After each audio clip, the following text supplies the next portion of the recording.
Hello दोस्तों, स्वागत है आप लोगों का मेरे चैनल पर।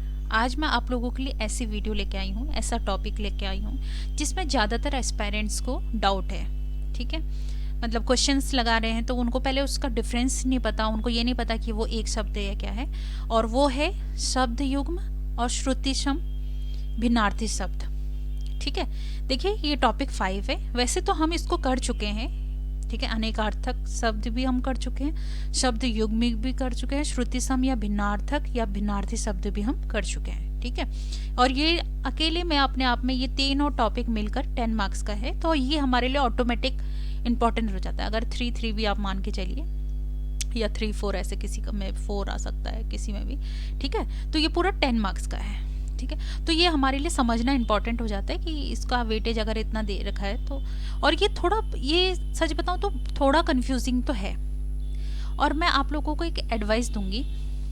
ठीक है, जिन भी क्वेश्चंस में हमें कंफ्यूजन होता है ना, मतलब जो भी ऐसे क्वेश्चंस होते हैं जिसमें हमें कंफ्यूजन हो, तो हमें क्या करना है, हमेशा उनके लिए उनकी सिमिलैरिटी और उन ऐसे क्वेश्चंस में सिमिलैरिटी या डिफरेंस ढूंढने की कोशिश करनी चाहिए। जैसे शब्द युग्म है, जैसे शब्द युग्म है, ठीक है, और एक क्या है, समश्रुति या समश्रुत भिन्नार्थी शब्द।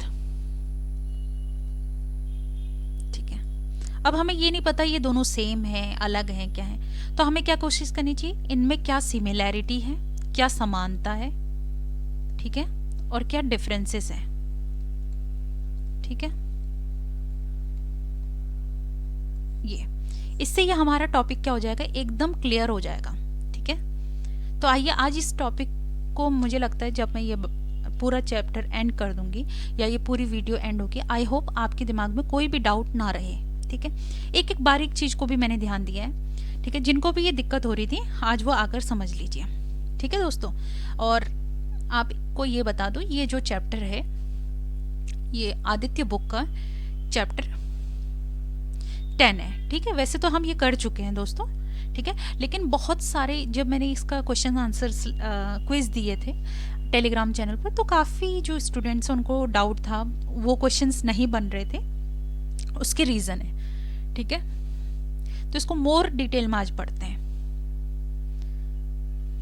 दोस्तों। आप साथ में, मैं रिक्वेस्ट करूंगी आपसे कि आप नोट्स साथ में बनाते रहिएगा। ठीक है,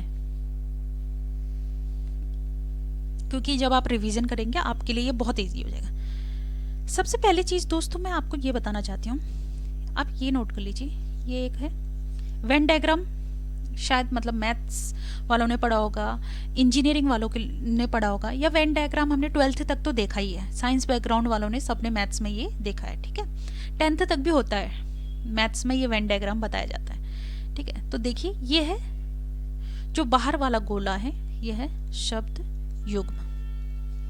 ठीक है, और जी अंदर है, अंदर वाला, इसको बोलते हैं हम सम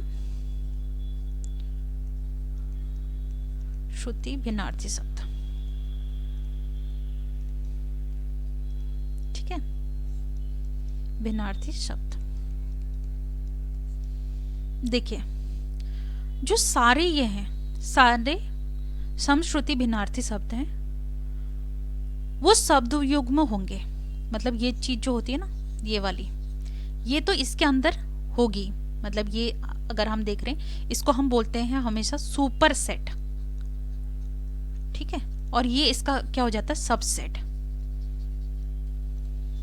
सबसेट, तो ये जो सुपर सेट है, मतलब ये आप ये मान लीजिए, ये इसको ऐसे एग्जाम्पल से और एग्जाम्पल से समझते हैं, ये मान लीजिए आप यूपीएससी है। ठीक है, बाकी ये जो है, ये मान लीजिए आप एसएससी है या अदर एग्जाम है। ठीक है, अदर नॉन टेक्निकल एग्जाम है, और थोड़ा जानते हैं, जैसे देखिए जब हम यूपीएससी की प्रिपरेशन करते हैं तो हम देखते हैं हम बहुत ज़्यादा डिटेल में पढ़ते हैं।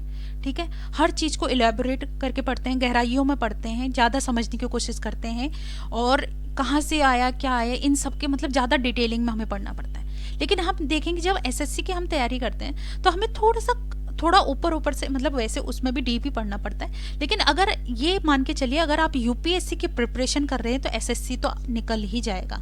ऐसा होता है ना, अगर आपने यूपीएससी के लिए अच्छी प्रिपरेशन करी है तो आपके लिए ग्रुप सी एग्जाम ये बिल्कुल बच्चे वाले एग्जाम हो जाते हैं। ठीक है, तो ये इसके अंदर आते हैं, ये समझ सकते हैं। अब देखिए ये जो सारे समश्रुति भिन्नार्थी शब्द है ना, ये शब्द युग्म होंगे, ध्यान से सुनिएगा, लेकिन सारे शब्द युग्म भिन्नार्थी शब्द नहीं होंगे। ठीक है, मैं लिख देती हूँ कहीं आप लोगों को इसमें डाउट ना हो। ठीक है दोस्तों, मैं यहाँ पर लिख रही हूँ इसको, ये बहुत इंपॉर्टेंट पॉइंट है।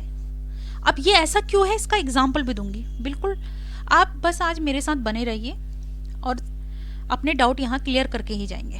देखिए दोस्तों, मैं क्या बोल रही हूँ, मैंने एक चीज बोली है, सारे समश्रुति, आई डोंट नो ये स्पेलिंग मेरे से हमेशा नहीं आती यार मुझे समश्रुति के। दोस्तों इग्नोर करना है, कभी कभी स्पेलिंग मतलब वर्तनी वाला नहीं है ना, तो हमें स्पेलिंग समश्रुति भिन्नार्थी, ठीक है, समश्रुति भिन्नार्थी शब्द शब्द युग्म होंगे, शब्द युग्म होंगे। ठीक है,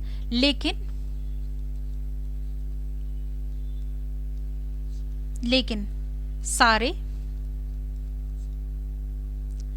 शब्द युग्म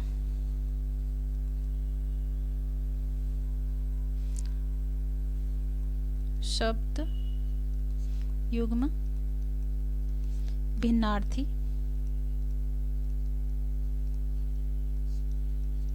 नहीं होंगे। ठीक है, अब इसका आपको अभी नहीं समझ में आएगा, डोंट वरी, अभी एग्जाम्पल से सारा क्लियर हो जाएगा, क्योंकि हम ये स्टेप वाइज मैंने मतलब बहुत कोशिश करी कि इस टॉपिक को कैसे समझाया जाए, आपको कैसे समझ में आए, मतलब एक स्टूडेंट किस वे से इसको समझता है, कैसे देखता है, क्या उसके दिमाग में चलता है। ठीक है, तो उस वजह से मैंने जो आज कोशिश करी है, अभी आपको सब क्लियर हो जाएगा। ठीक है, सारी चीजें, बस आपको बने रहना है मेरे साथ। ठीक है दोस्तों, अब देखिए इसको अभी यहीं पर बस आप इतना नोट डाउन कर लीजिए। ठीक है, या एग्जाम्पल मैं अभी दे भी दूंगी तो आपको नहीं समझ में आएगा अभी, क्योंकि अभी ना हमें शब्द युग्म के बारे में भी विस्तार से थोड़ा पढ़ना है और श्रुति सम भिन्नार्थी शब्दों के बारे में भी थोड़ा विस्तार से पढ़ना है। ठीक है, बस अभी आप इतना देखिए। अब नेक्स्ट मैं इसको इरेज कर रही हूँ दोस्तों, आप इसको नोट डाउन कर लीजिए, नेक्स्ट पॉइंट में आपको बता देती हूँ। अब थोड़ा हम शब्द युग्म को विस्तार से पढ़ते हैं। ठीक है दोस्तों, पहले एक को विस्तार से समझते हैं, फिर दूसरे को विस्तार से समझेंगे, और फिर हम इनमें डिफरेंस देखेंगे, सिमिलैरिटी देखेंगे, फिर आपके सारे डाउट क्लियर हो जाएंगे। ठीक है दोस्तों, अब देखिए शब्द युग्म के बारे में हम पढ़ रहे हैं। शब्द युग्म, ठीक है दोस्तों, युग्म का जो मतलब होता है ये होता है जोड़ा या जोड़। ठीक है, जोड़े में, जोड़ा या जोड़े में कह सकते हो, जोड़े में जो चीज एक साथ हो। ठीक है, जैसे जब दो शब्दों को जोड़े के रूप में प्रयोग किया जाता है तो वो शब्द क्या होते हैं, शब्द युग्म कहलाते हैं। ठीक है, या आप ये भी मान सकते हैं किसी वाक्य में दो, दोस्तों मैं डिक्टेट कर रही हूँ, आप नोट करते रहिएगा। ठीक है, हर चीज में नोट डाउन नहीं करा सकती। ठीक है, किसी वाक्य में दो या दो से अधिक शब्दों का समूह जो कि साथ में आकार, अर्थ या भाषा के आधार पर मिलकर एक पूर्ण अर्थ दर्शाते हैं, शब्द युग्म कहलाते हैं। ठीक है, अब ये शब्द युग्म हम क्यों कर रहे हैं, शब्द युग्म जो है वाक्य को पूरा करते हैं, कई बार वाक्य को पूरा करने में हेल्प करते हैं, और इसका जो वाक्य का मतलब है उसको भी स्पष्ट करते हैं कि कहना क्या चाहते हैं। ठीक है, चलो दोस्तों नोट डाउन करा ही देती हूँ, कोई बात नहीं। ये दूसरा पॉइंट था, पहला मैंने बता दिया। देखिए आप भी नोट डाउन कर लीजिएगा, जब दो या शब्दों को जोड़े या जोड़ो, ठीक है, के रूप में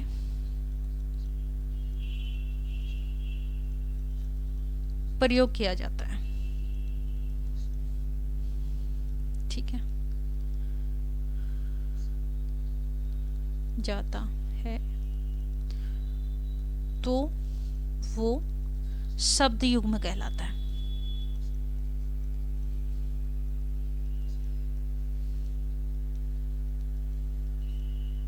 ठीक है, कहलाते हैं। ठीक है, शब्द युग्म वाक्य को पूरा करते हैं, ये पॉइंट भी लिख लीजिए। ठीक है, शब्द युग्म वाक्य को पूरा करते हैं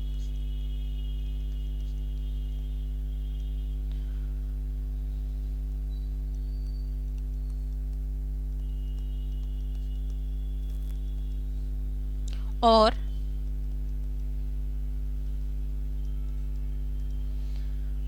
उसका मतलब स्पष्ट करते हैं। ठीक है, और वाक्य का मतलब स्पष्ट करते हैं।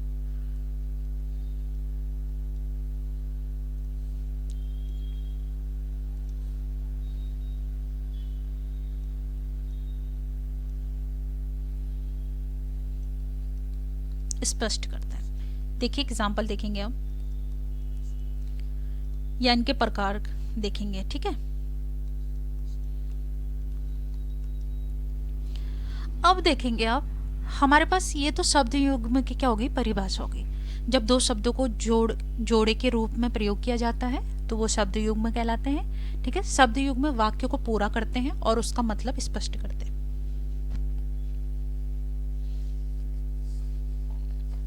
शब्द युग्म के प्रकार देख लीजिए। ठीक है दोस्तों, ये भी बहुत इंपॉर्टेंट है, इसलिए मैं आपको बता रही हूँ। देखिए, शब्द युग्म के प्रकार,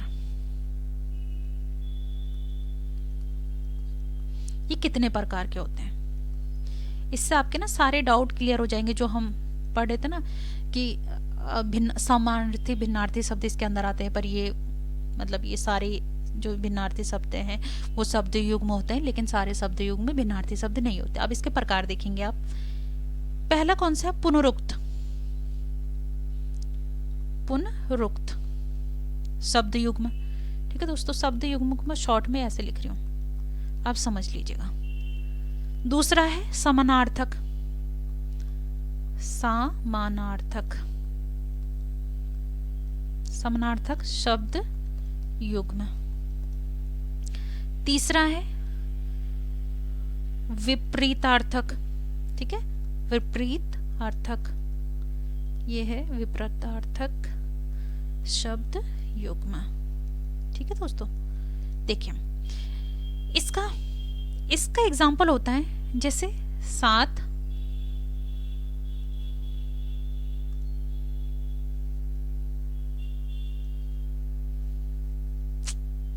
वेट, ये इरेजर आ क्यों नहीं रहा। इसका अर्थ है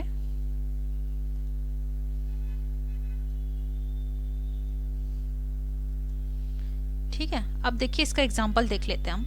जैसे साथ साथ, अब आप कहेंगे कि इसमें पुनरुक्त का मतलब होता है रिपीट करना।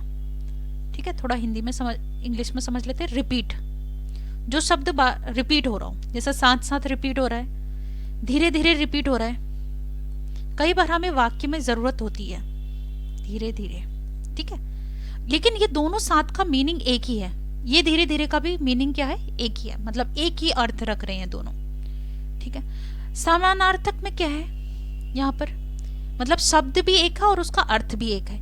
यहाँ पर शब्द तो अलग अलग है, जैसे आदर है, एक शब्द आदर है और एक शब्द सम्मान है। ठीक है, लेकिन इसका अर्थ सेम है। जैसा हम बोलते हैं ना, अपने से बड़ों से आदर सम्मान के साथ बात करनी चाहिए, कहते हैं। तो आदर सम्मान दोनों का जो मीनिंग है, मीनिंग कहते हैं ना, सेम मीनिंग है। इसमें आप ये समझ सकते हो, सेम मीनिंग मतलब सेम मीनिंग है। ठीक है, सेम मीनिंग। अब विपरीत में क्या हो जाता है, यहां पर अपोजिट। ठीक है, ये क्या हो जाता है यहां पर, बिल्कुल अपोजिट। अपोजिट कैसे, जैसे आप देख सकते हैं, सही गलत। दोस्तों ये विजिबल तो है ना आप लोगों को, मैं बोल रही हूँ, आप वैसे नोट कर लीजिएगा। मैं अभी इसको रब करूंगी, फिर नेक्स्ट टाइम लिखेंगे, ठीक है। सही गलत, अच्छा बुरा, मतलब अच्छे का विपरीत, बिल्कुल अपोजिट है वो, ठीक है। सही का बिल्कुल अपोजिट क्या है? गलत, ठीक है दोस्तों। ये इसके हो गए शब्द युग्म के, हमने 3 प्रकार लिख दिए, ठीक है। टोटल इसमें कितने हैं? 5 हैं, ठीक है। हमने 3 लिख दिए, 2 और लिखती हूँ, इरेज करना पड़ेगा दोस्तों। मैं ये वाला डेफिनेशन हटा रही हूँ दोस्तों, ठीक है, क्योंकि यहाँ पर मेरे 5 प्रकार नहीं आएंगे। आई होप आपने नोट कर लिया होगा, नहीं भी नोट किया तो पॉज करके कर लीजिएगा, ठीक है, या बार बार वीडियो को देख के कर लीजिएगा। चलिए मैं इसको पूरा इरेज कर रही हूँ और यहाँ पर, ठीक है। अब इसके 2 प्रकार और लिखने हैं, वो लिख देती हूँ। देखिए, चौथा है सार्थक, सॉरी यहाँ पर ये थोड़ा सा मिस्टेक हो गया, सार्थक, ठीक है, और निरर्थक। देखो जो भी मैं ये बोल रही हूँ ना, शब्द, ये सारी चीजें इस्तेमाल वाक्य में इस्तेमाल होती हैं, हिंदी में इस्तेमाल होती हैं, ठीक है। शब्द युग्म, इसके एग्जाम्पल अभी देखेंगे। और एक 5वां है हमारे पास निरर्थक शब्द, मतलब यहाँ पर तो एक सार्थक है, एक निरर्थक है। सार्थक मीन जिसका अर्थ सही है, निरर्थक मीन जिसका कोई अर्थ ही नहीं है, ठीक है, नो मीनिंग, मीनिंगलेस, ठीक है। और ये सार्थक मीनिंगफुल, ठीक है दोस्तों, शब्द युग्म। अब देखिए यहाँ पर क्या है, सार्थक निरर्थक के जो एग्जाम्पल आते हैं उसमें आप देख सकते हैं दोस्तों, जैसे क्या आता है, खाना वाना, खाना वाना हम लोग कई बार बोलते हैं ना, और चाय वाई हो गई, चाय वाई यूज करते हैं हम लोग, ठीक है। गलत सलत, गलत सलत,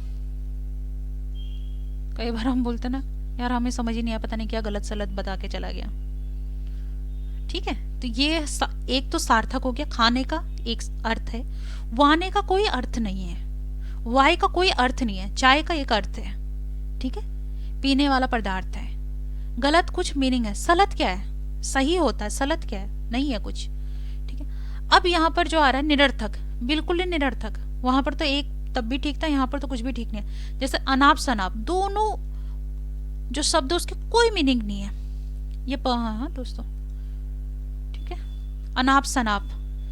या इसका एक और एग्जाम्पल आप देखोगे, ये है उल जुलूल, उल जुलूल बातें करते हैं ना कुछ लोग, तो वो यहीं से आया है, ठीक है।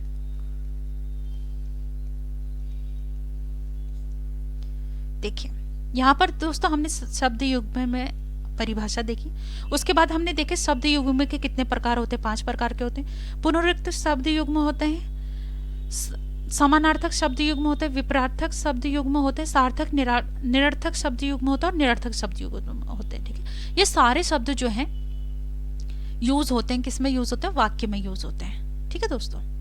अब शब्द युग्म का भी मैंने बताया, युग्म का मतलब होता है जोड़ा या जोड़े, ठीक है। ये देख रहे हो आप, सारे जोड़े में लिखे गए, मतलब पेयर में लिखे गए हैं ना, पेयर,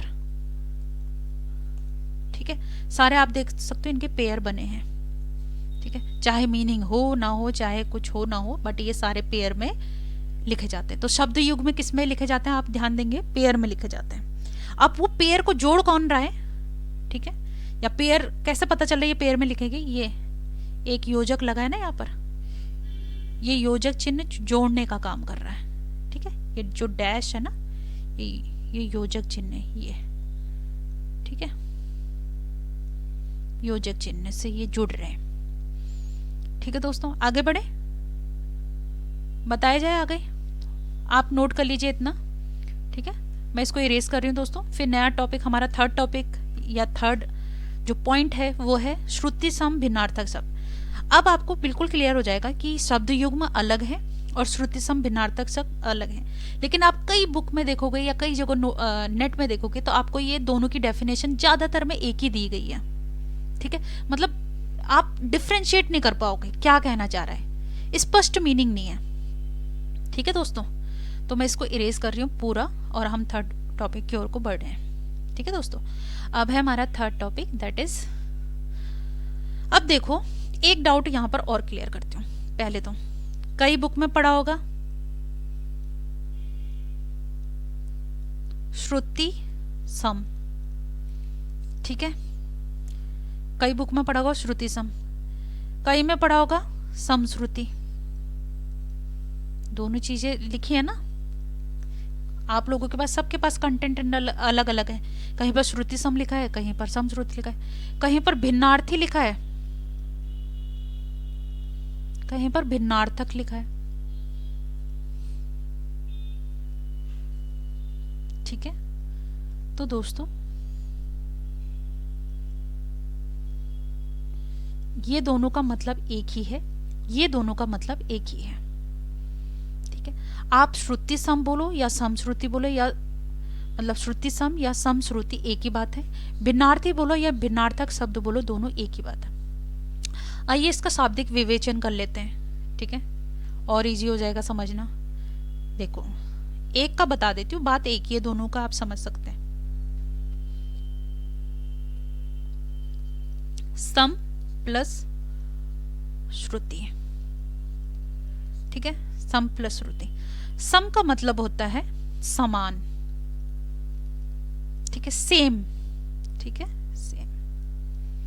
श्रुति मतलब होता है सुनाई देने वाला है, सुनने में, सुनने में या सुनाई देने वाला, ऐसा सुनाई दे रहा है हमें, ठीक है, सुनाई देने वाला।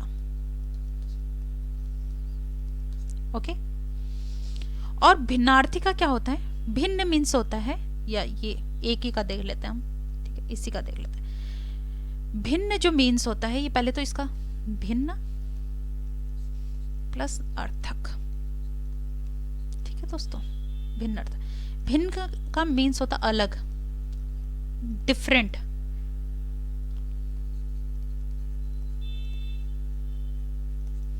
ठीक है। अर्थ का मीन्स होता है अर्थ वाला, मीनिंग, मीनिंगफुल, ठीक है।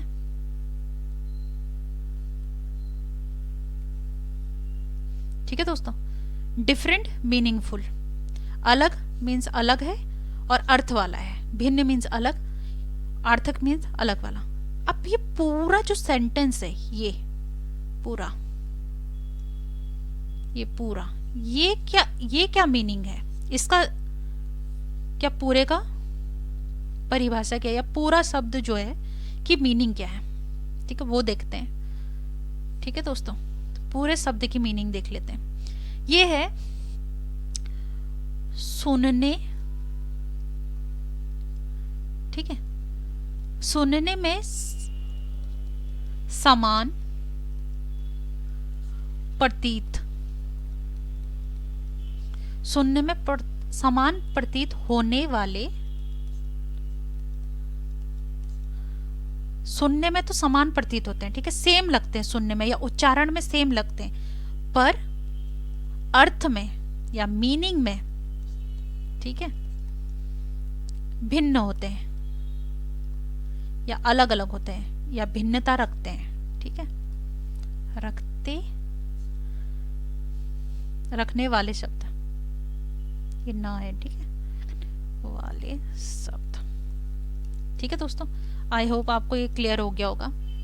पहले मैंने उसका यहाँ पर देखो, समश्रुति, श्रुति सम एक ही बात है, घबराइएगा नहीं, कहीं पर श्रुति सम दिया होगा, समश्रुति होगा, दोनों का अर्थ एक ही है। सम मीन्स होता समान, श्रुति मीन्स होता सुनने वाला, सुनाई देने वाला। वैसे यहाँ श्रुति सम है तो श्रुति मीन्स हो जाएगा सुनाई देने वाला, सुनने वाला, सुनने में, और समान, सम हो जाएगा समान, ठीक है। भिन्नार्थी या भिन्नार्थक भी सेम होता है, भिन्न अर्थक मतलब अलग अर्थ रखने वाला, अर्थ वाला, ठीक है, डिफरेंट मीनिंग, मीनिंगफुल। तो ये इसका जो मीनिंग का जो ये पूरे शब्द जो पूरा होल शब्द है, इसका जो मीनिंग है ये हो जाएगा सुनने में समान प्रतीत होने वाले पर अर्थ में भिन्न रखने वाले शब्द। अब वो एग्जाम्पल से तो समझाना पड़ेगा, तभी कुछ समझ में आ जाएगा, है ना दोस्तों।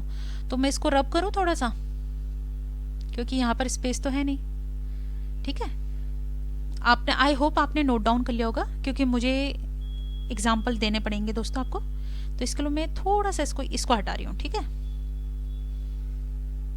आई होप आपने नोट डाउन कर लिया हो, नहीं नोट डाउन किया तो पॉज करके नोट डाउन कर लीजिएगा, ठीक है। अब हम इसके एग्जाम्पल देख लेते हैं। एग्जाम्पल, ठीक है। एग्जाम्पल है जैसे सुत और सुत, ठीक है। यहां पर है ये, इस सुत का मीन्स है बेटा और इस सुत का मीन्स है सारथी। एक और एग्जाम्पल ले लेते हैं, ये पहला एग्जाम्पल मान लीजिए आप, ठीक है। देखिए सुनने में एक सा लग रहा है, सुत सुत, ठीक है, सुत सुत, बेटा सारथी, लेकिन दोनों का अर्थ क्या है, अलग अलग है। इसका मीनिंग बेटा है, इसका सारथी है। एक और देख लेते हैं एग्जाम्पल, जैसे है ग्रह और ग्रह, ठीक है। सुनने में लगभग स्पेलिंग भी मोस्ट मतलब ज्यादातर सेम है, लेकिन हाँ कुछ डिफरेंस तो है, वर्तनी में भी डिफरेंस है, ठीक है।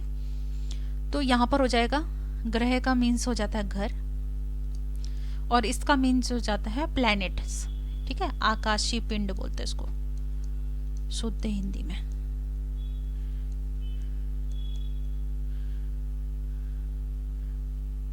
ठीक है, आकाशीय पिंड। और इसको आप वैसे समझना चाहे तो आप इनको बोल सकते हैं प्लैनेट्स, ठीक है दोस्तों, ठीक है। ये देख लीजिए, तो आपने ये नोटिस किया दोस्तों, यहाँ पर हमने सुत लिखा, बेटा लिखा, यहाँ पर सुत लिखा, सारथी लिखा, यहाँ ग्रह लिखा, घर लिखा, यहाँ ग्रह लिखा, आकाशीय पिंड। क्या यहाँ पर हम एक चीज अगर आपने नोटिस करी हो या ना करी हो, देखो मैं आपको बता देती हूँ। अगर आप देखेंगे दोस्तों, यहाँ पर जो शब्द युग्म जब भी हम कर रहे थे उसमें एक तो हमें ये बोला गया था कि वो किस में होते हैं, जोड़े में होते हैं, ठीक है, समझ में आ गया। उस जोड़े के लिए हम एक योजक चिन्ह का इस्तेमाल कर रहे थे। क्या हमने ये श्रुति सम भिन्नार्थी शब्दों के लिए योजक चिन्ह का इस्तेमाल किया? नहीं किया।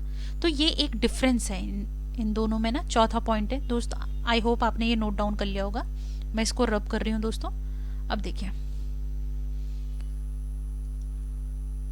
दोस्तों, चौथा जो पॉइंट है वो आप दोनों में डिफरेंस मान के चल सकते हैं कि क्या है, ठीक है दोस्तों। वो ये है, जो शब्द युग्म है ना, अभी मैं आपको बुक में भी दिखाऊंगी, आपको बिल्कुल क्लियर हो जाएगा, ठीक है। शायद आपने ये नोटिस किया हो या ना किया हो, किया है तो बहुत अच्छी बात है, आता है तो आपको पता है, ये तो बहुत अच्छी बात है। योजक चिन्ह लगता है, ठीक है, योजक चिन्ह, क्योंकि युग्म का मतलब ही जोड़ होता है, जोड़ना होता है।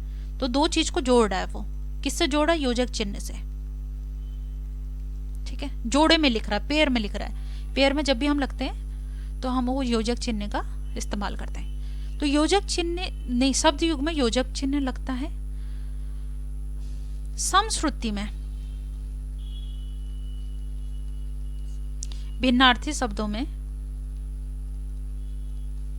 आपने भी देखा भी होगा जब हमने एग्जाम्पल दिया था, योजक नहीं लगता है, ठीक है। ये भी एक पहचानने का तरीका है, या ये भी एक डिफरेंस है, ठीक है। ये सेम नहीं हो सकते फिर, है ना। योजक नहीं मिलता या नहीं होता है, ठीक है, क्योंकि ये भिन्न शब्द हैं, क्योंकि ये क्या है? भिन्न शब्द हैं और जिनका अर्थ भिन्न अर्थ है जिनका, ठीक है, क्योंकि ये भिन्न अर्थ वाले शब्द हैं।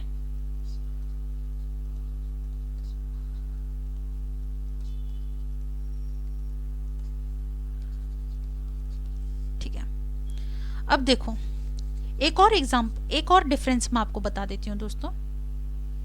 देखिए पांचवा डिफरेंस आप देख लीजिए, ठीक है दोस्तों। राइटिंग पे मत जाना, ठीक है, आप उसका कॉन्सेप्ट समझिए, क्योंकि ऑब्जेक्टिव में राइटिंग नहीं कॉन्सेप्ट पूछा जाएगा। ये डिस्क्रिप्टिव एग्जाम नहीं है, राइटिंग के मार्क्स नहीं मिलेंगे, ठीक है। देखिए जो शब्द युग्म है ना, उसमें निरर्थक एक पॉइंट और ये है कि जो शब्द युग्म है हमारे पास, शब्द युग्म, शब्द युग्म में जब हमने प्रकार पढ़े थे ना, तो उसमें एक प्रकार हमने ये क्या पढ़ा था, निरर्थक शब्द, निरर्थक शब्द। ठीक है, हो सकते हैं, मतलब होते हैं, हो सकते हैं नहीं, होते हैं, इसको करेक्ट करते हैं, होते हैं मतलब जिनका कोई अर्थ नहीं है, ऐसे शब्द भी होते हैं। लेकिन समश्रुति शब्द में, ठीक है, समश्रुति भिन्नार्थी शब्दों में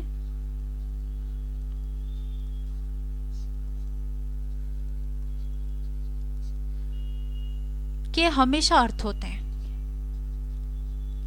ठीक है, हमेशा अर्थ होते हैं, मतलब हमेशा मीनिंग होगी। मतलब हम ये बोल रहे भिन्न अर्थ बोल रहे हैं ना, यहाँ पर भिन्न अर्थ बोल रहे हैं, लेकिन एक चीज आपने नोटिस करा, भिन्न अलग और अर्थ जरूर होना चाहिए। ठीक है, भिन्न अर्थ मीन्स अर्थ मीनिंग वाले होने चाहिए, ऐसा कुछ भी नहीं, चाहे वाई नहीं चलेगा यहाँ पर, वाई गलत सलत ऐसा नहीं चलेगा यहाँ पर, अनाप शनाप उल जुलूल यहाँ पर नहीं चलेगा। ठीक है, हमेशा अर्थ होंगे। ठीक है दोस्तों, ये भी एक बहुत महत्वपूर्ण पॉइंट था। ठीक है, अब देखिए दोस्तों, यहां पर जब मैंने ये, आई होप आपने ये नोट कर लिया होगा। ठीक है, ये डिफरेंसेस, और आपको धीरे धीरे क्लियर भी हो रहा होगा। ठीक है दोस्तों, एक चीज और थी यहाँ पर, जब मैंने आपको बोला था, ठीक है, मैंने ऐसा बोला ना आपको, एक ये और एक ये, मान लीजिए ये हो गया समश्रुति। ठीक है, समश्रुति भिन्नार्थी शब्द,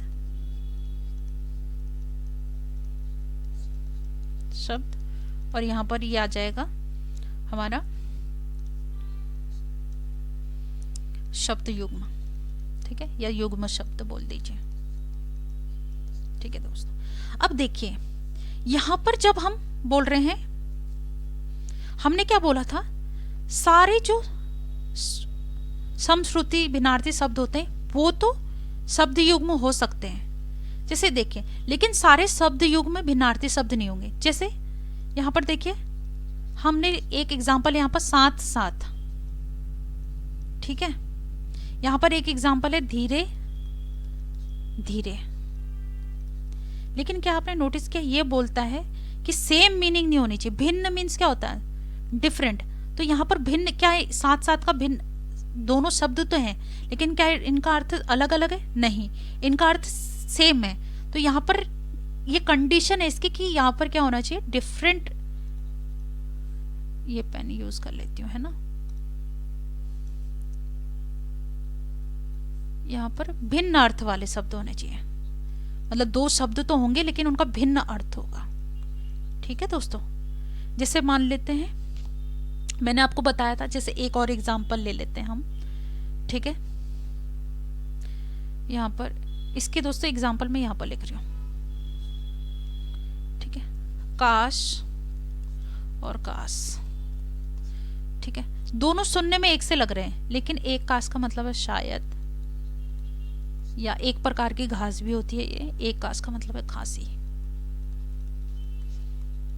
ठीक है, देखो दोनों शब्दों के भिन्न अर्थ हैं, इसका डिफरेंट है, इसका लेकिन इसमें सेम अर्थ वाले हो सकते हैं, लेकिन यहाँ सेम अर्थ कभी हो ही नहीं सकता क्योंकि ये भिन्न अर्थ की बात कर रहा है। ठीक है, इसलिए ये सारे तो ये हो जाते हैं, लेकिन ये सारे ये नहीं हो पाते। आई होप आज के बाद आपको ये डाउट ना रहे और मैंने समझाने में पूरी कोशिश की हो।